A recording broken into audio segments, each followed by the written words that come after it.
Today on Our Ottawa, a look at the aftermath of Saturday's massive storm and the reaction from local residents. And we find out how a Manotick resident helped supply his neighbours with electricity during the power outage. I'm CBC Ottawa climatologist Ian Black. Still ahead on the show, your weather photos from last Saturday's massive storm. That's coming up. Plus, commuting by e-bike and how it contributes to the city's sustainability and active transportation culture. Hi, I'm Adrian Harewood, and this is Our Ottawa. We begin the program with a devastating storm that hit the region last Saturday. The storm toppled trees, damaged homes, cars, and downed power lines, leaving more than 100,000 customers in the dark. Maximum wind speeds reached 190 kilometers per hour in South Ottawa. Every inch of our service territory has been impacted, says Hydro Ottawa CEO Bryce Conrad. And there's evidence that this weather event was worse than the ice storm of 1998 and the tornadoes that tore through the area in 2018. The big cleanup continues and will take several weeks to clear all roads and restore power to thousands across eastern Ontario and West Quebec. As you can see from our new drone footage, the aftermath of the storm is still visible from up high. Some people on wells were without electricity, so no water. People who needed power for medical equipment had to figure that out, and many people lost food from fridges and freezers. This is like living in a horror movie. They tell me I haven't been out, the hydro poles and telephone poles are down. We have no telephone, like we have a cell, but our telephone is out. Because we have sub pumps here, when you don't have electricity, you don't have water. So you don't usually give up electricity and water and your phone and your heat all in one fell swoop, right? Well, they say a minimum of a week, but a lot of people in here have generators, and we're plugged into neighbours to help them because we all have sump pumps and wells, and so everybody's doing what they can, but everybody's, like I say, helping one another a lot, which is great. Crews have been working around the clock. The CBC's Chrisley Ramlakan spoke to workers from Hydro One. We have significantly mobilized resources from across the province. We have support coming in and here from out of province, including from the US. We have all hands on deck at the moment. Crews are working literally around the clock to get power back on for people. Here is some reaction from people around the city as they continue to assess the damage and cleanup. I looked out and the water was going horizontal and it was just white, and I could hear the roar of the wind and then the huge crash that came down on our deck. It happened so fast that I really didn't have time to be apprehensive about it. It was just bang, and suddenly there are a whole bunch of trees that are down. And then when it started, you just couldn't see outdoors. The windows in the grocery store were shaking. It looked like they were almost going to explode. Very, very, very dark, and the wind's so high, and they can't see even outside. They can't see anything what's going on. It was really scary. It was I was in the garage and you would just start to see like the sands all moving on the street, and then I was like, okay, we better close this, and then it was just sheets of rain, like you couldn't see outside at all. This was it was terrifying, absolutely terrifying. In the city's far east end, many dairy farms in Navan, Sarsfield and Cumberland were badly hit, with some farms losing livestock when the winds toppled silos and barns. The CBC's Stu Mills has that story. There's so much destruction here on Trim Road, this is the only way to clean it all up. Absolute carnage. It's been heartbreaking to see. John Edwards' own property wasn't as badly hit, so he's helping neighbours haul away material. It's actually remarkable that more wasn't lost, like more animals. On Saturday, Travis McFadden was away from his farm when the storm hit. My phone was getting phone call after phone call from friends and family saying the barn was down. The barn was down, and I didn't give a crap about the barn. I just wanted to get home to make sure my family was fine. McFadden's family was safe, but the losses are unimaginable. The barn came down on the dairy cows. 5 animals have died. Have you tried to calculate how much damage has been caused by this storm? We're over $1 million for sure, easily. Something that's harder to see in all the damage that's around Navan and Sarsfield is how much history has been lost here. One of the more incredible stories unfolded at this horse farm. When the storm hit, Wyatt McWilliams was trying to guide one of his workhorses into the barn. McWilliams cannot see. He and the horse got to the entrance of the barn where they should have been protected from the rain, but the rain was still falling on his head. McWilliams didn't know the roof was gone. It was one of those things that the senses kick in that things weren't right. You know. I'm still astounded that there wasn't more injuries, more loss of life, humans and animals. So I think, you know, as heartbroken as we all are, we're also counting our blessings. So here in Cumberland Ward, the cleanup will take weeks, if not months. But neighbours say, just as with the ice storm and the tornadoes, they will rebuild together and the community will be stronger once the work is done. Stu Mills, CBC News, Ottawa.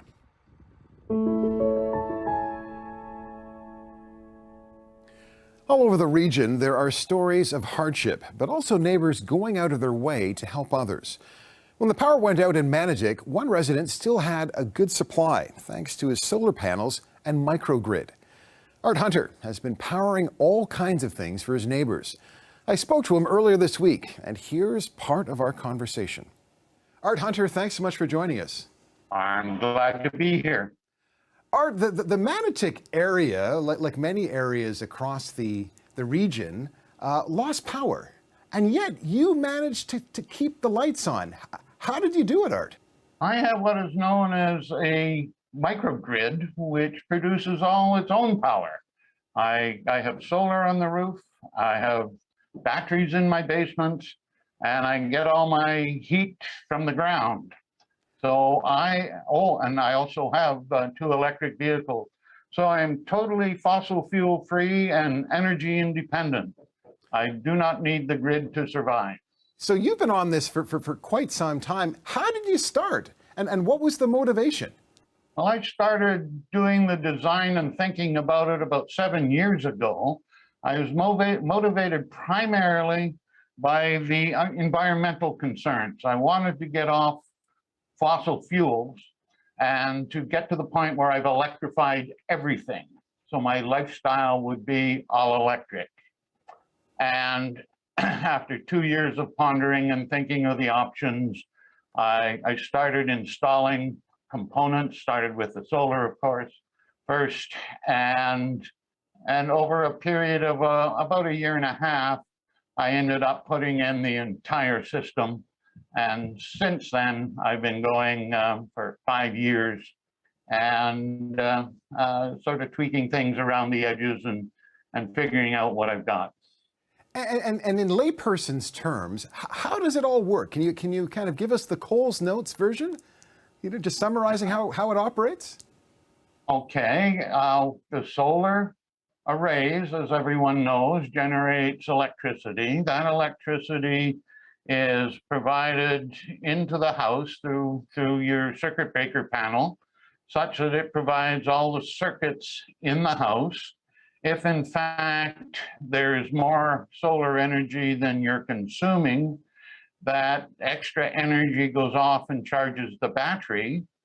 And if the battery then gets full, that extra energy is then dumped onto the grid, and the grid provides what are known as credits, which means that when the sun does go down, that you can start drawing on your credits and you get them back to you for free.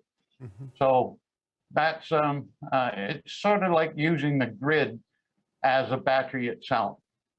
Now, you are a highly trained rocket scientist. You actually worked on the Canadarm. Does one need to be a rocket scientist to put a microgrid like this together? I was the project manager on Canadarm, and one does not have to do that. It's just that I needed to, in fact, build this system and convert my house into a lab ever since I got retired, and to fiddle with it and set it up as a demonstrator, because most people really don't understand what it is, how it all works. And so what I was doing was having regular tours, and I ended up having 131 of them so far before the pandemic hit, and just to show people how it can be done. And in the process, of course, I've managed to convince a number of people to go off and do at least part of what I have done. And that's very gratifying. People are actually trying to become energy independent. Now, speaking of convincing, on Saturday, of course, the storm hit your neighborhood, the community lost power, your lights were still on, and then you put the call out. You encouraged your neighbors to come by and plug in. Tell us what happened. Well, that's interesting. Well, my neighbors had always regarded me as some sort of strange scientist that lived down at the end of the road there, and nobody really knew what he was doing. But look at all the solar on his house, and why in the world anybody do that when, you know, we got power that comes in from Hydro One. I mean, it just doesn't make sense. But when the grid goes out, about half hour after the grid went out, one of the neighbors came along and said, "Can I charge my cell phone?" And that was the start. And I said, "Of course, I have already made some provisions here in my garage for this sort of thing." And very shortly after that, another neighbor came along and said, "I'm very concerned about the food in my freezer. Can we run a cable across the road, and so I can plug in my freezer and possibly my refrigerator?" And I said, "We certainly can do that." And so we set up a cable to do that. And in the process, other neighbors saw us doing this. And I ended up connecting 4 of these living units into my system, primarily to run their freezer. And they in turn were talking to other neighbors, and people were filling up their freezers, so they weren't losing food. And I had one fellow who was very stressed out about his sump pump, and got him connected up, and he felt very comfortable after that. So everybody has a different motivation. Oh, by the way, and there was a constant need for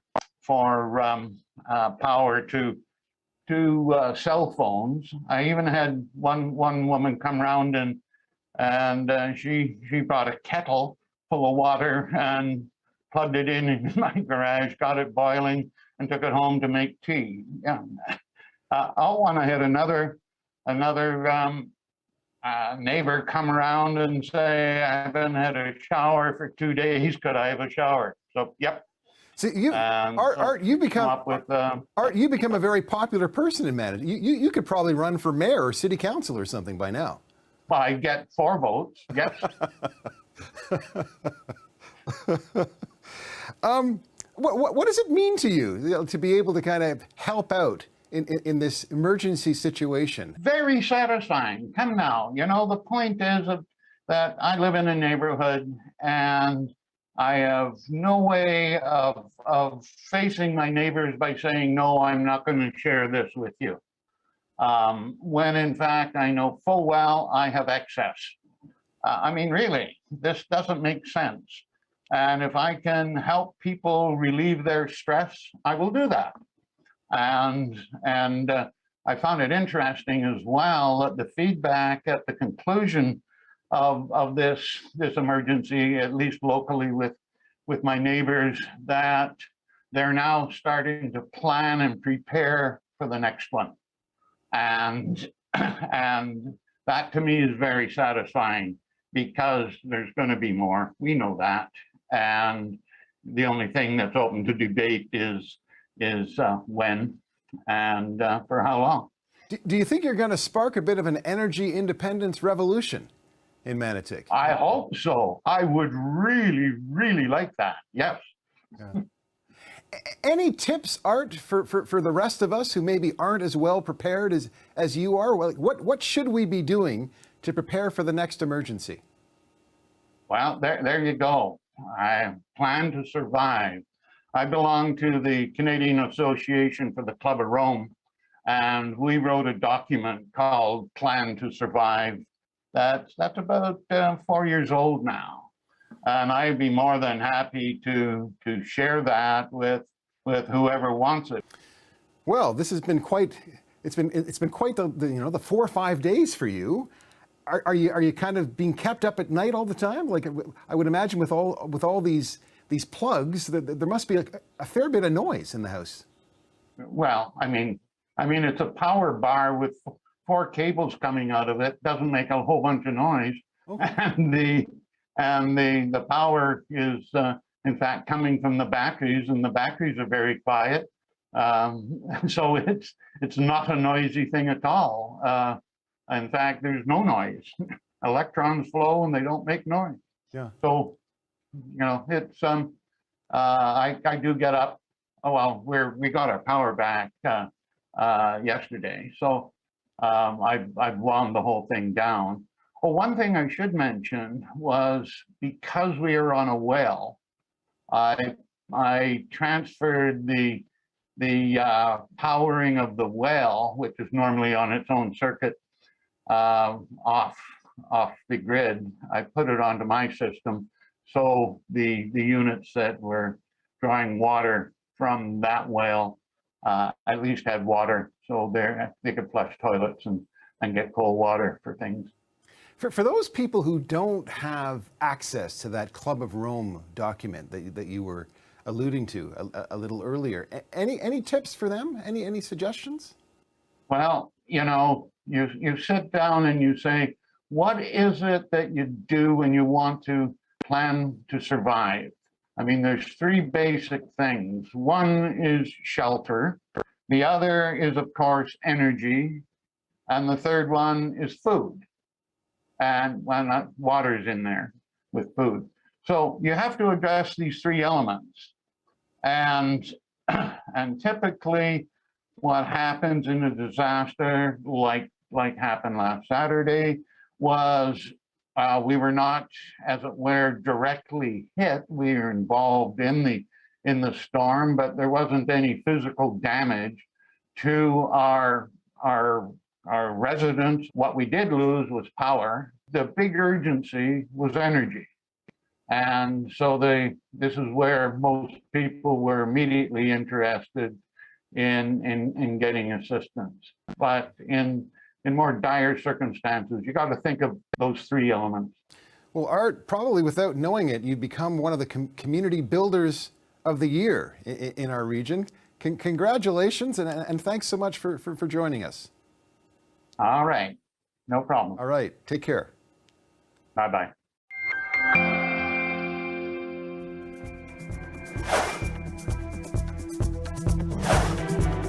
I'm CBC Ottawa climatologist Ian Black. In this week's digital photo album, we'll take a look at some pictures from last Saturday's storm and talk about just what happened. Let's take a look. Let's start with a few photos I took showing the same image before and after the storm. It's from the same spot in Nepean. The first photo shows many trees standing. The next one shows how massive the damage was in the woods right behind my house. The storm was called a derecho. In Spanish, it means straight ahead, and it's a line of nearly continuous thunderstorms that march straight ahead for hundreds of kilometers. This photo shows the devastation in parts of my neighborhood. I was not prepared to see the damage of power lines down. You can see street lights bent over, and that in the background is the top of a silo blown hundreds of yards across a field. And here are a few images from our viewers. Sarah Harvey was camping at Murphy's Point Provincial Park and mentioned that park staff had reported a land water spout near the park entrance. Trees were down, power was out in the park, and just look at those heavy gray clouds. You would not want to see that coming your way. And thanks also to Sylvie O'Coin for this photo. Major trees down on Palin Avenue in Alta Vista. You can see the top of a evergreen broken right off, and a hardwood lying in the street. A sight like this in many of our residential neighborhoods and side streets as the devastation was widespread. As we go to break, here are a few more images from CBC Ottawa's videographers.